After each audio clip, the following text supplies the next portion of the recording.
बात यह है कि हज़रत मसीह अलैहिस्सलाम ने तो लिखा है, इसका मतलब समझ नहीं आया कि 3 को 4 करने वाला होगा, लेकिन बाद में जमात में मुख्तलिफ़ किस्म के इसकी तशरीह वज़ाहतें की हैं। एक ये भी की जाती है कि पहले 3 भाई थे ज़िंदा और एक भाई जो थे सबसे बड़े बेटे हज़रत मसीह अलैहिस्सलाम की पहली बीवी से, वो अहमदी नहीं थे, मिर्ज़ा सुल्तान अहमद साहब, मिर्ज़ा सुल्तान अहमद साहब, उन्होंने खलीफा सानी की बैत की थी। हज़रत मसीह अलैहिस्सलाम की बैत नहीं की थी, खलीफा सानी की थी।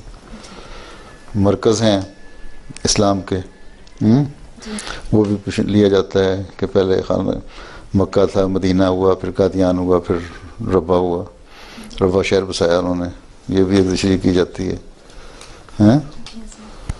और जो खालिसतन मरकज़ बनाए, और भी कोई हो सकती हैं वज़ाहतें।